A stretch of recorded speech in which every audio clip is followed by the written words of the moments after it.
여러분, 지금 우리 전도 특별히 주간으로 우리가 하나님 앞에 드려지고 있습니다. 여러분, 전도만큼 좋은 게 없어요. 예수 믿는 게 최고의 복이거든요. 김구 선생님이 그런 말씀 하셨다고 말씀드렸죠. 한 지역에 경찰서 10개보다 교회 하나가 지어지는 게 낫다. 왜냐면은 감옥에 가둔다고 사람이 변하지 않아요. 하지만 예수 만나면 사람이 변하더라고요. 잔소리해도 안 변해요. 교육을 시킨다고 사회가 더 아름다워지지는 않는 것 같습니다. 아무리 똑똑하고 아무리 공부를 많이 했다 할지라도 그 영혼이, 심령이 변화되어지지 않으면은 인생은 알면서도 같은 실수를 반복할 수밖에 없는, 또 지식은 많으나 마음의 아픔과 어둠으로 꽉 차 있어서 늘 원망하며 불평하며 살아갈 수밖에 없는, 그것이 바로 우리의 인생이기 때문이에요. 하지만 예수님이 이 땅에 오신 이유는 우리를 살리기 위함이요, 우리를 구원하기 위함이요, 또한 그분께서 이 세상을 떠나시는 순간에 승천하시기 전에 우리에게 성령을 약속하여 주신 이유가 있어요. 왜냐하면 오직 성령이 임하실 때에 우리는 비로소 아름다운 인생이 될 수 있다는 것이고 하나님의 형상이 회복될 수 있기 때문이라는 것이죠.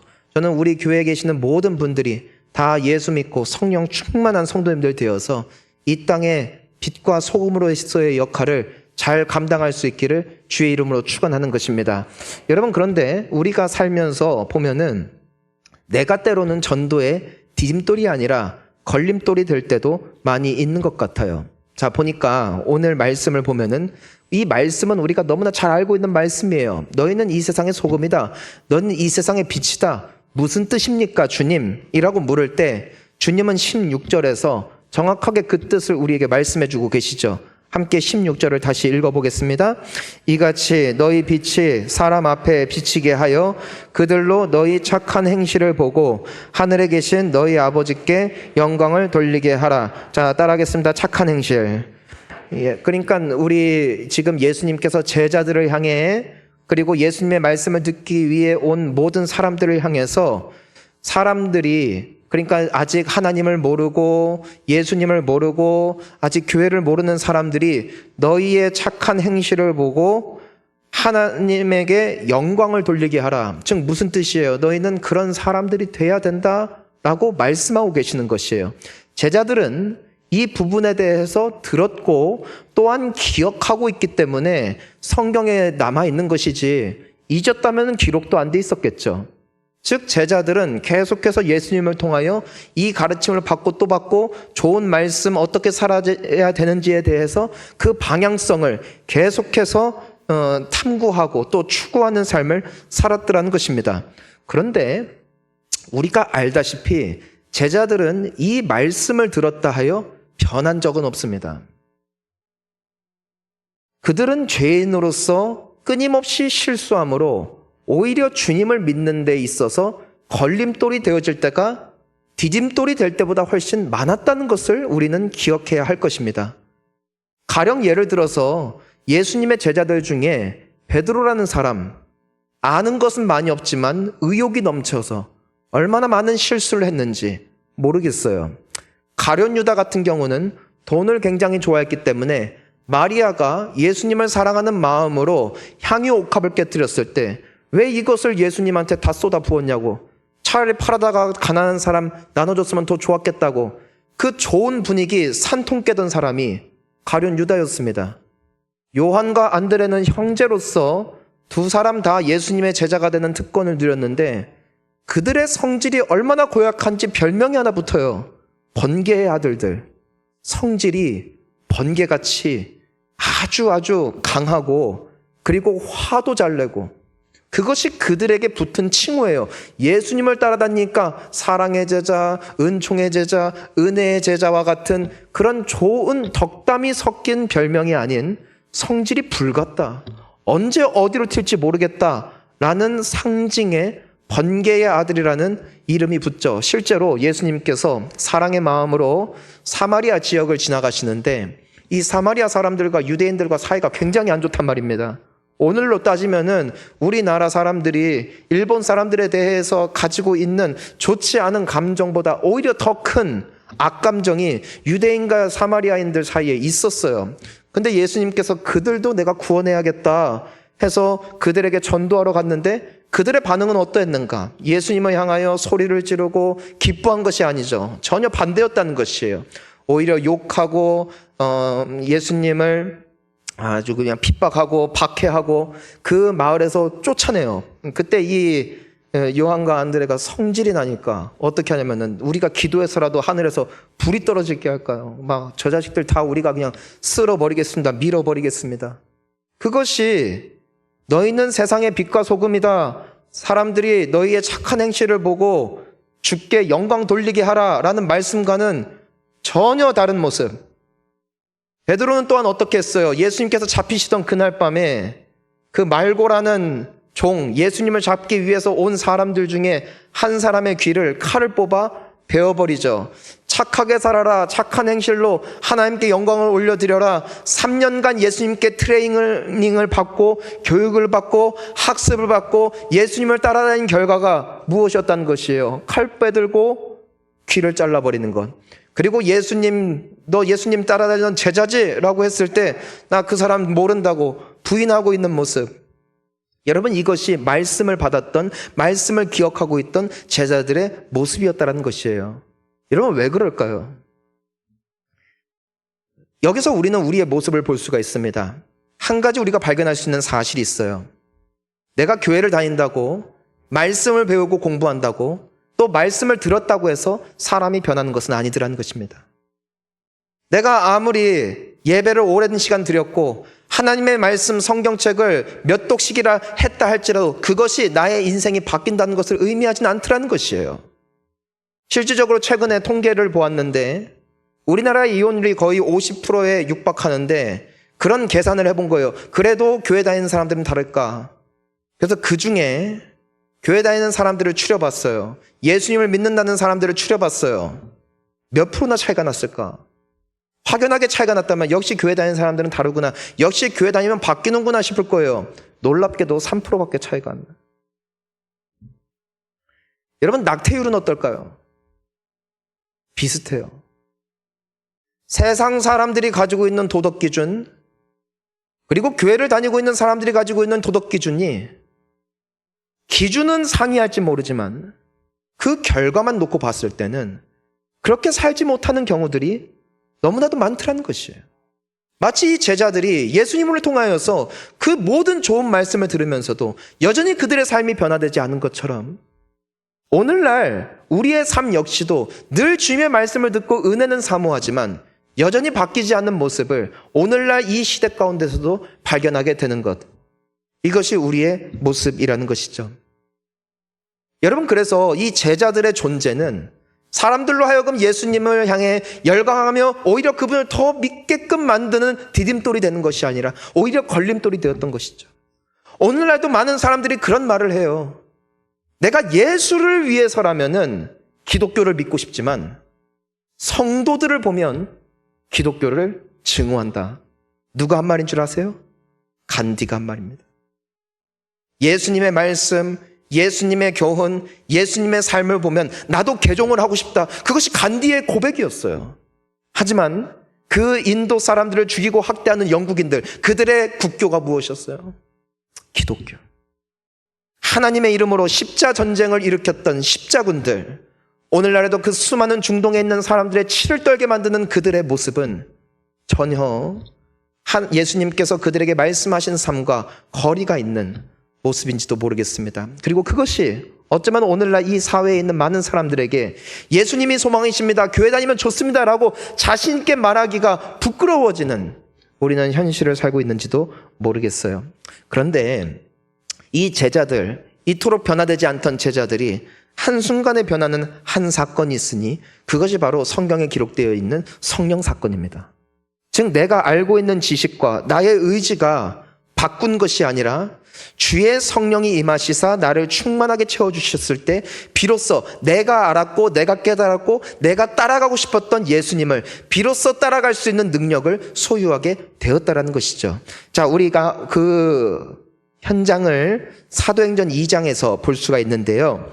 우리 먼저 41절 말씀을 함께 읽어보도록 하겠습니다. 시작. 그 말을 받은 사람들은 세례를 받음에 이 날에 신도의 수가 3,000이나 더하더라. 여러분, 이것이 어떤 상황이냐면은 베드로의 설교를 통해서 남자만 3,000명인데 여자들까지 다 합치면 훨씬 많은 사람들이 그 한 번의 설교를 듣고 회심하여 예수님을 나의 주 나의 하나님으로 믿게 되어진 사건이라는 것입니다. 그런데요, 놀랍게도 오늘 이 설교가 있기 불과 3개월 전에 베드로가 한 행동이 무엇이었다?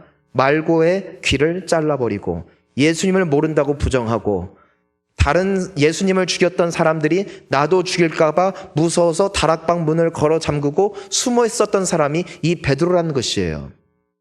하지만 부활하신 주님을 40일 동안 만났고 또한 예수님께서 내가 반드시 너희들에게 나의 영을 부어줄 것이다, 너희들이 이 예루살렘에 머물러라 했을 때 120여 명의 성도들과 함께 그 다락방에서 기도하기를 힘썼을 때 주의 성령이 임하죠. 그리고 그날 베드로, 늘 숨어있는 겁쟁이, 배신하기 좋아하고 자신이 말한 대로 살지 못하는 이 연약한 인생이 하나님의 향한 그의 마음과 헌신 그대로를 드려질 수 있는 기적의 주인공이 되었던 사건이 바로 이 성령 사건이었다는 것이죠.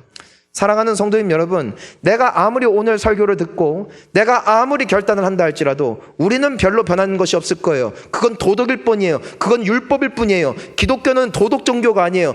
기독교는 율법 종교도 아니에요. 기독교는 은혜 종교인 줄 믿습니다. 주님의 성령을 부어주시고 은혜를 주시면 비로소 감당할 수 있는 것이 하나님의 말씀이더라는 것이에요. 즉 예수님께서 너희는 소금과 빛이다, 너희의 착한 행실을 보고 많은 사람들이 주께 영광을 돌리게 하라는 이 말씀은 내가 너희를 믿는다, 너희들의 의지와 너희들의 착한 성품이 이와 같은 일을 할 것이다 라는 말씀이 아니라는 것이에요.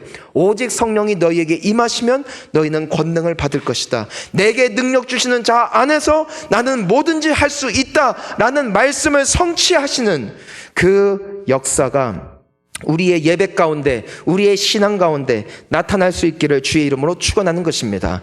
그런데 놀라운 건 우리 모두도 오늘 세례를 받았다는 것이에요. 오늘 입교도 받았고 세례도 받았고 우리 여기 앉아 계신 많은 분들이 세례를 받았어요. 세례를 받았다는 것은 내가 예수를 믿기로 결단한 거예요. 그런데도 변하지 않는다는 것이죠.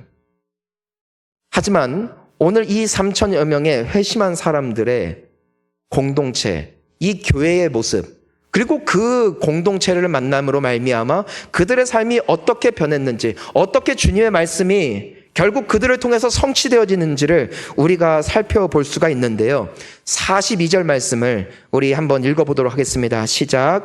그들이 사도의 가르침을 받아 서로 교제하고 떡을 떼며 오로지 기도하기를 힘쓰니라. 지금 초대교회에서 여러 가지 활동들도 있었겠지만 그들이 무엇보다도 힘썼고 지키기를 위해서 몸부림쳤던 세 가지 공통사항이 있어요. 그것이 무엇이었냐면은 가르침을 받아 교제했고 떡을 뗐고 기도하기를 힘썼다. 그들이 힘쓴 것은 세 가지예요.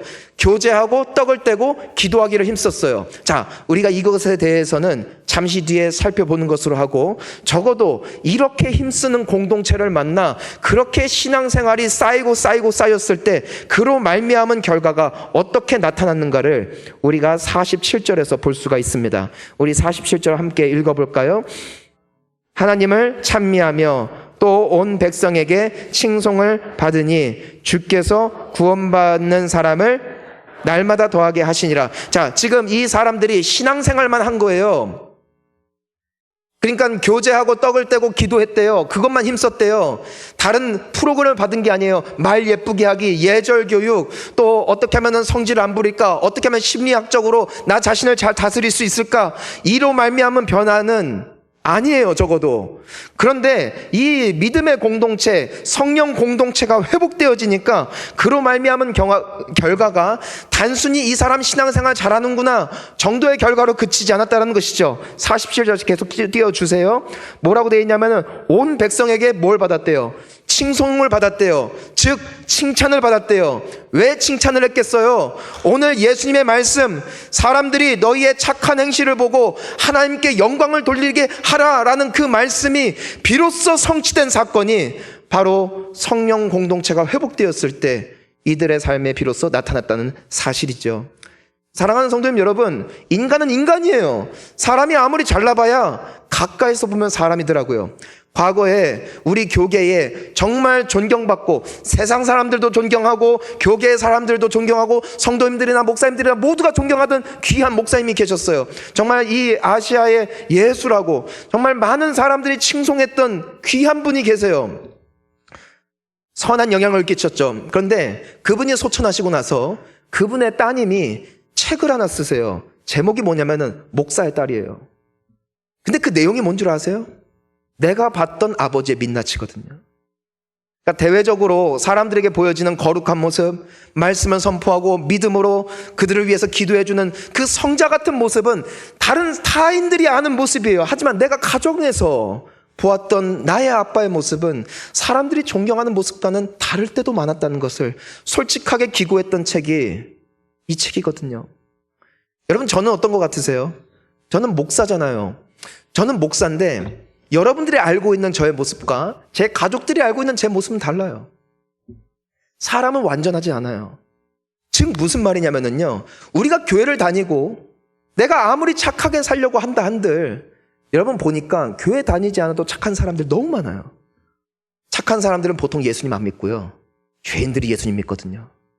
그러니까 이 교회만 보면은 그렇게 위대한 사람들, 뛰어난 사람들을 찾는 것이 쉽지는 않습니다.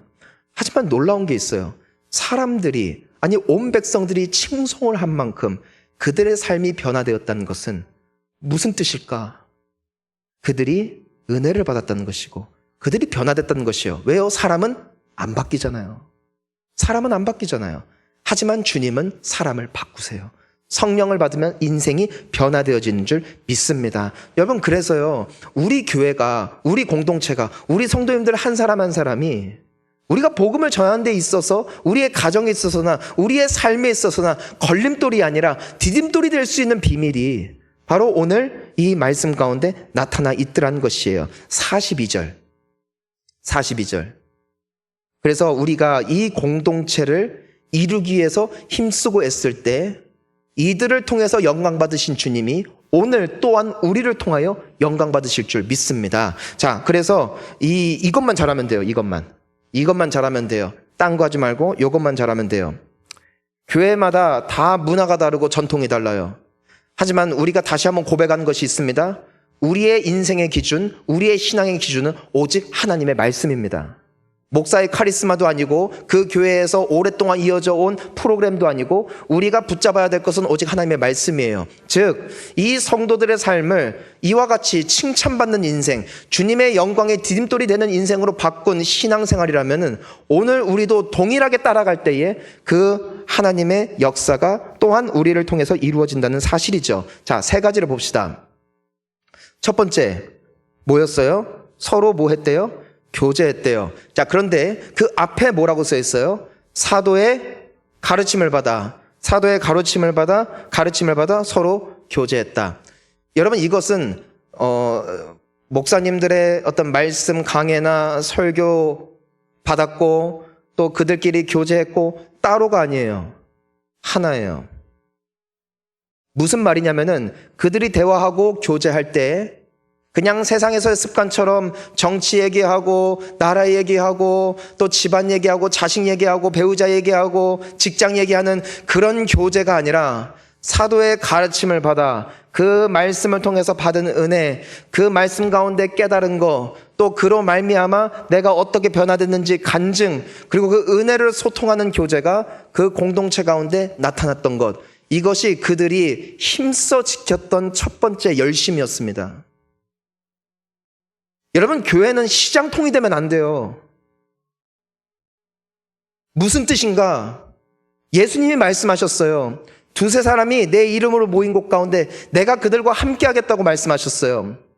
즉 예수님을 믿는 두세 사람이 모이면 그곳 가운데 주님이 함께 하신다는 말이 아니에요. 예수님의 이름으로 모일 때 그곳 가운데 주님의 성령이 함께 하시는 줄 믿습니다. 주님의 성령이 임하실 때 어둠은 떠나갑니다. 주님의 성령이 임하실 때 내 속에 있던 어그러진 것들이 다 풀어지는 줄 믿습니다. 그런데 내가 교회 다니는 사람들과 모여서 무슨 대화가 주를 이루느냐가 우리가 먼저 짚어봐야 될 우리의 모습이라는 것이에요. 여러분, 우리가 일주일에 한 번 교회에 와요. 여러분들의 대화의 주제는 어떤 주제입니까? 혹은 주중에 함께 만나서 교회 다니는 사람들끼리 카페에서 차를 한잔 할 수 있어요. 함께 밥을 먹을 수 있어요. 하지만 그 대화의 중심 속에 예수가 있는가? 아니면 그저 인간의 모임으로 전락한 모임인가? 여러분, 저는 여러분들의 모든 모임 가운데 예수님이 주인 되시기를 주의 이름으로 축원하는 것입니다. 그것이 사도의 가르침을 받아 교제를 했다는 것이에요. 때문에 살리는 언어, 축복의 언어, 믿음의 언어, 격려하는 언어, 사랑의 언어, 그리고 내가 받은 은혜를 나누는 장, 하나님이 내게 해주신 은혜에 대하여 감격하며 감사할 수 있는 유일한 대화의 창구는 오직 믿는 성도들밖에 없더라는 것이에요. 그것이 교회가 추구해야 될 방향입니다. 저는 오늘 여러분들의 모든 성도들 간의 대화가 거룩을 회복하는 대화가 될 수 있기를 주의 이름으로 축원하는 것입니다. 너무 잡담이 많아. 모이면 너무나 세상적인 얘기로 가득한 거예요. 적어도 교회는요, 거룩해야 돼요. 교회는 시장통이 되면 안 돼요. 교회는 남 가습하는 자리가 되어서는 안 돼요. 비난하는 자리가 되어서도 안 돼요. 욕하는 자리가 되어서도 안 돼요. 그곳에는 주님이 안 계세요. 예수의 이름으로 모이는 교제가 시급한 줄 믿습니다. 그것이 그들이 힘썼던 공동체의 모습이에요. 여러분, 놀라운 것은 그들의 교회에서부터 그 성도 간의 교제가 이 은혜의 중심의 교제가 되어지니까 나중에 보면은 그들이 성전에서도 모이고 집에서도 모이고 그곳에서도 계속해서 그 은혜를 나누는 대화가 열리기 시작했다는 것이에요. 열리기. 오늘 끝나고 이 교회의 모든 대화가 이와 같은 천국의 언어가 회복되어질 줄 믿습니다. 그렇게 살아야 돼요. 우리가 지켜야 될 공동체예요. 결국 좋은 교회는 누가 만든 거예요? 우리 한 사람 한 사람이 만들어낸 것이에요. 모든 잡담은 예수의 이름으로 이 공간에서 떠나갈지어다. 네, 떠나갈지어다. 절대로 교회는 거룩하게 지켜야 돼요. 자, 두 번째가 있었어요. 무엇이에요? 교제하고 뭐 했대요? 떡을 뗐어요. 떡을 뗐어요. 여러분, 이 떡을 뗐다는 것은 같이 밥 먹었다는 게 아니에요. 이것이 보여주는 것은 성찬입니다. 예수님의 찢기신 그 살과 그분이 흘리신 피를 상징하는 것이 이 성찬이죠. 그것을 떡을 떼며라는 단어로 우리에게 기록하고 있는 것입니다. 여러분, 그렇다면 교회는 모일 때마다 성찬 예식을 드리는 것이 교회다운 교회, 성령 충만한 공동체가 되어지는 지름길이라는 것인가? 그렇지 않아요. 성찬에 정신이 있어요. 정신은 단 하나, 나를 기념하라.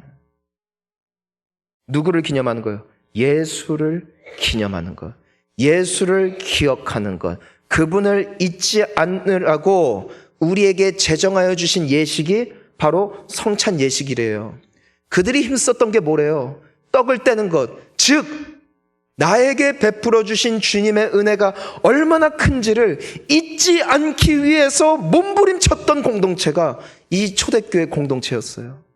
사람이, 은혜를 받은 사람이 은혜를 망각하잖아요? 그러면은 폐륜화가 됩니다. 결국 신앙은 의리예요. 주님이 우리에게 행하신 일을 잊지 않는 것이 은혜예요. 근데 내가요, 언제부턴가 주님 만나고, 우리 모두에게 간증이 있거든요. 예수님 믿으면서 나의 삶이 변하고 우울증도 떠나가고 가정도 회복되고 정말 바뀐 것들이 너무 많아요. 근데 그것이 주님을 믿고 나서부터 주님으로부터 온 은혜임을 내가 어느샌가 잊게 되어질 때, 그때부터 뭐 하는 줄 압니까? 주님과 함께 딜하기 시작해요. 주님과 함께 계산하기 시작해요. 언제부턴가 내가 섬긴 연수를 재기 시작해요. 내가 몇 년 섬겼더라. 내가 몇 년 근속했더라. 몇 년 헌신했더라. 그러면서 아쉬워지는 거예요. 나는 이렇게 드려줬는데 왜 주님은 나에게 복을 안 주시지? 나는 이렇게 헌신했는데 왜 교회에서는 빵 쪼가리 하나 안 주지? 언제부터 그것이 오는 거예요? 내가 은혜를 잊어버릴 때. 여러분, 우리 같은 자가 속이 시커먼 자들이잖아요. 우리는 얼마나 더러운 인생인지 알잖아요. 하지만 예수님의 은혜로 말미암아 우리가 하나님의 자녀가 됐대요. 여러분, 만약에 우리의 선한 행실로 말미암아 천국에 가느냐 못 가느냐가 결정된다면 이 자리에 앉아있는, 여기에 있는 목사를 포함하여 모두가 다 지옥행위입니다. 천국 갈 자가 하나도 없어요. 왜요? 의인은 없나니 하나도 없대요. 주님의 기준에 부합하는 인생은 한 사람도 없었으며 앞으로도 없었을 것이며, 그 기준에 부합하셨던 분은 오직 한 분, 예수 그리스도십니다.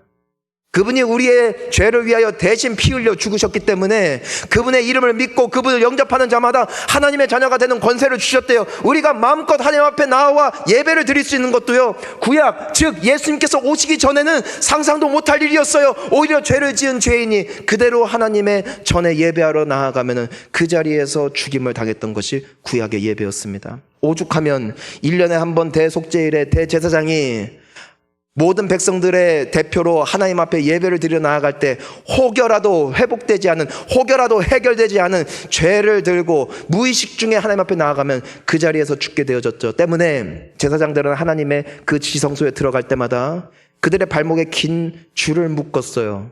그리고 그 걸을 때마다 소리가 날 수 있게 방울을 달았어요. 소리가 날 때마다 사람들은 안심을 했어요. 하나님에게 나아갈 수 있을 만한 자격을 얻었구나. 하지만 어느 순간 소리가 들리지 않을 때 사람들은 깨달았어요. 해결되지 않은 그 무서운 죄 때문에 거룩하신 하나님 앞에 제사장이 죽었음을 그들은 인지할 수 있었어요. 들어가면 다 죽어요. 그러니까 끈을 잡아당겨서 그 시체를 빼낼 수밖에 없었던 그 공포에 거룩하신 하나님 앞에 우리가 설 수 있겠냐고요. 여러분, 우리가 예배할 수 있는 것은 헌신이 아니에요. 드려짐이 아니에요. 축복이에요. 특권이에요. 근데 이걸 잊어버리니까 일주일에 몇 번 갈까? 한 번 갈까? 격주로 갈까? 계산하고 있고, 내가 그때 왜 봉사했지? 괜히 봉사한다고 해서 코 깼네? 농담으로라도 그 말을 하는 이유가 무엇일까? 나를 기념하라, 나를 기억하라, 나를 잊지 말라 말씀하신 그 생명 되신 주님의 은혜를 잊어버릴 때 우리의 신앙은 썩어져 가는 것이죠. 사랑하는 성도님 여러분, 은혜를 잊지 않기 위하여 애쓰고 몸부림치는 공동체가 되어질 때 주의 성령이 임하실 줄 믿습니다. 은혜예요, 은혜. 감사하세요. 감격하세요. 우리는 인간이니까 까먹기 쉽지만 몸부림치며 그 사건을, 그 사신을 붙잡으세요. 그것이 교회를 교회되게 하는 능력이에요. 마지막 세 번째가 뭐예요? 오로지 기도했다. 여러분, 기도가 식으면 영성이 식어요. 기도가 죽으면 은혜가 죽어요. 기도가 사라지면 그 교회에 예수님의 영이 사라집니다. 그러면 그 교회는 뭐가 되는 줄 알아요? 은혜 공동체가 아니에요. 사람들의 모임이 됩니다. 망하는 길이에요. 여러분, 초대교회는 이 세 가지를 붙잡기 위해서 힘썼어요. 즉 자연스럽게 된 게 아니에요. 힘썼다고요. 그런데 그로 말미암은 삶의 변화가 분명히 나타났다는 것이죠. 왜 그렇습니까? 모든 것은 성령의 열매이기 때문이고, 은혜가 임할 때 우리의 삶에 비로소 구현될 수 있는 것이 하나님의 말씀의 성취이기 때문입니다. 여러분, 우리가 주님의 기쁨이 되기를 주의 이름으로 축원합니다. 주님의 복음이 전해지는 데 있어서 우리가 걸림돌이 아니라 디딤돌이 될 수 있기를 간절히 소원하는 것입니다. 우리가 못합니다. 즉 우리는 이와 같은 교회를 만들어야 됩니다. 애써야 됩니다. 사랑하는 성도님 여러분, 오늘 여러분들의 대화가 복의 대화가 되게 하십시오. 판단의 대화, 이성의 대화가 아니라 은혜의 대화가 되게 해주십시오. 그것이 우리 교회를 아름답게 만들 것입니다. 여러분, 은혜를 잊지 마십시오. 떡을 떼십시오. 예수 그리스도의 십자가만 볼 때마다 내 마음속에 감격이 있는, 감사가 있는 공동체, 은혜가 넘칠 줄 믿습니다. 여러분, 대화보다도, 노는 것보다도, 활동보다도 기도에 힘쓰십시오. 기도에 힘쓰십시오. 저는 여러분들이 예배가 끝난 뒤에도 사람들과의 대화의 목소리보다도 기도의 목소리가 더 큰 귀한 교회가 될 수 있기를 간절히 소망합니다. 그래서 오늘 예수님께서 말씀하신 너희는 세상의 빛과 소금이다 말씀하신 그 말씀이 하나의 이상으로 추구하는 내가 이룰 수 없는 말씀이 아니라 성령의 은혜로 말미암아 나의 삶과 나의 가정과 나의 직장 가운데 펼쳐짐으로 말미암아 많은 인생들이 주께로 돌아오는데 내가 축복의 통로가 되어질 수 있는 귀한 성도님들, 우리 귀한 서산 본향교회, 서산 지역뿐만이 아니라 많은 사람들에게 그 주님의 자랑이 될 수 있는 우리 모두가 될 수 있기를 예수님의 이름으로 축원합니다. 우리 함께 기도하시겠습니다.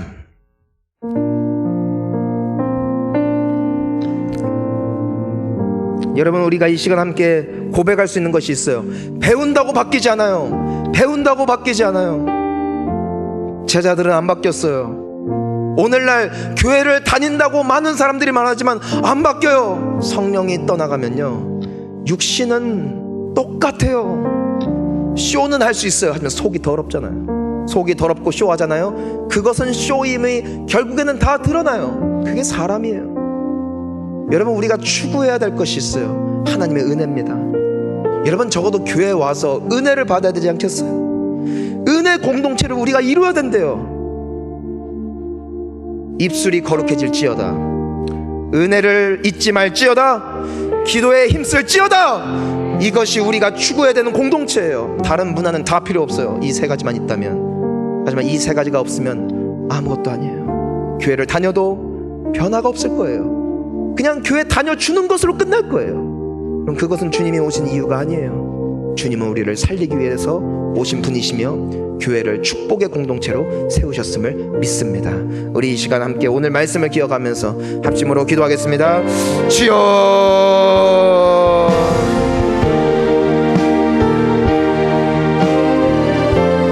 하나님 고맙습니다.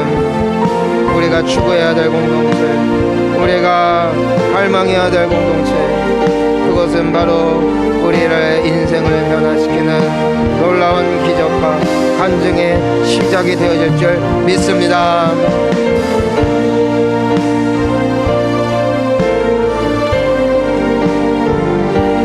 주님, 우리가 무엇이간데 이 세상을 변화시킬 수 있겠습니까? 주여 은혜를 주시면, 주여 은혜를 주시면 우리가 살게 될 줄 믿습니다. 아멘. 주님 결단합니다. 여러분, 우리 한 가지만 더 놓고 기도하겠습니다. 오늘 모든 백성에게 칭송을 받았대요. 그게 원어로 보면니까요, 모든 백성들이 은혜를 받았더라. 무슨 뜻이냐면, 여러분 아까도 말씀드렸죠. 사람 아무리 성인 군자 같아도요, 가까이 보면 다 인간이에요. 근데 그들이 은혜를 받았다는 것은 무슨 뜻이에요? 그들이 그 교회 공동체가 완벽해서 그들이 감동받은 게 아니라 하나님이 그들에게 은혜를 주셔서 교회 공동체를 볼 때 정말 좋은 마음으로 해석할 수 있는 복을 주셨다는 것이에요. 여러분, 그렇더라고요. 어떤 사람은 한 가지 잘하고 10가지를 못해요. 근데 주님의 은혜가 있잖아요. 그 사람은 좋은 사람이 되더라고요. 어떤 사람은 9가지 잘하고 1개 못해. 은혜가 없잖아요. 사람들은 그 한 가지 때문에 물어뜯더라고요. 은혜가 있는 인생은요, 주님이 덮어주시는 인생이에요. 우리가 어떻게 완전해요? 주의 은혜가 필요해요. 그것을 위해서 이들이 지켰던 공동체의 소중함이 오늘 말씀 속에 그 비밀이 담겨져 있다는 것이죠. 여러분, 근데 여기에서 우리가 정말 애써야 될 게 있어요. 기도해요. 기도하세요. 기도하세요. 기도하기 위해서 애써야 돼요. 힘써야 돼요. 힘쓰라는 이유가 뭔 줄 알아요? 쉽지 않기 때문이에요. 근데 기도하잖아요. 나는 별로 변하는 거 없거든요. 하지만 주님의 은혜가 우리의 삶을 덮잖아요. 나는 그냥 똑같은 사람인데, 나는 별로 잘하는 거 없는 것 같은데 주변에서 오히려 박수를 쳐줘요. 오히려 주변에서 인정을 해줘. 신비해요. 삶의 축복은 주께 속했음을 믿습니다. 여러분, 그래서 이 시간 우리 함께 다시 한번 결단하면서 이 기도 제목을 놓고 기도했으면 좋겠고요. 우리 함께 나아갔으면 좋겠어요. 함께 마지막으로 함께 기도하겠습니다. 주여, 주님 고맙습니다. 내가 착해봐야 얼마나 착합니까? 주여, 내가 잘해봐야 얼마나 잘합니까? 은혜가 없으면 전도 못합니다. 네. 은혜 없으면 한 사람도 못 살립니다. 주여, 주께서 역사하신 줄 믿습니다. 하나님 은혜를 베풀어 주시옵소서. 하나님, 나의 더러움, 나의 추악한 모습 주의 은혜로 덮어주시고, 잘하는 것, 멋진 모습 하나님께서 만남의 복수를 모든 상황과 환경을 주시고 주장하여 주시옵소서. 하나님, 하나님, 주여, 우리가 어찌하면 좋겠습니까? 우리는 주님의 은혜가 필요합니다. 은혜 아니면 못 삽니다. 은혜 아니면 살 수가 없습니다. 하나님 아버지, 우리 불쌍히 여겨 주시옵소서. 살아계신 주님, 우리가 얼마나 연약한 존재인지를 빨리 인정하고 오직 예수께 붙잡힌 바 된 축복의 인생들이 되게 하여 주시옵소서. 주님, 우리 교회가 좋은 교회 되기를 원합니다. 우리의 대화가 은혜가 있기를 원합니다. 주님의 성령이 함께 하시는 우리의 대화 가운데 우리 주님의 은혜가 더욱더 차고 넘칠 줄 믿습니다. 은혜 잊지 않게 하여 주시옵소서. 나는 버러지 죄인, 벌레만도 못한 인생, 주님의 은혜로 말미암아 여기까지 오게 되어진 줄 믿습니다. 가볍게 여기지 않게 하옵소서. 예배드림은 축복임을 믿게 하여 주시옵소서. 하나님, 기도하기를 원합니다. 기도하면 주님이 움직이실 줄 믿습니다.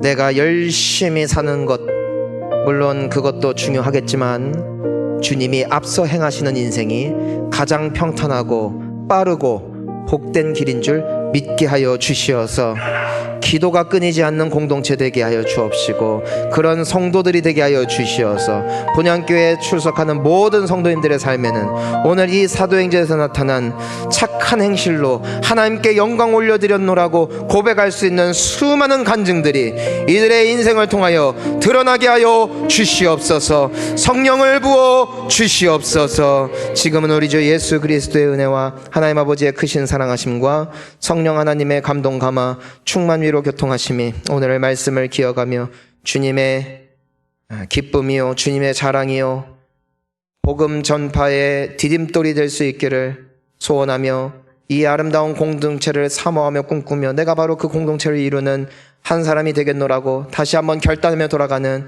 우리 귀하신 주님의 백성들 머리 위에, 이들의 가정과 이들의 삶과 직장과 이 나라와 민족 위에, 또 환우분들 위에, 열방에서 헌신하고 계시는 선교사님들, 우리의 다음 세대, 그리고 서태안을 위하여 다시 한번 주님의 능력을 의지하여 잘 섬기기를 소원하며 예배하는 우리 또 성일종 위원 위에, 또 우리가 기도하는 모든 전도 대상자 위에 이제로부터 영원토록 함께 하옵시기를 간절히 축원하옵나이다. 아멘.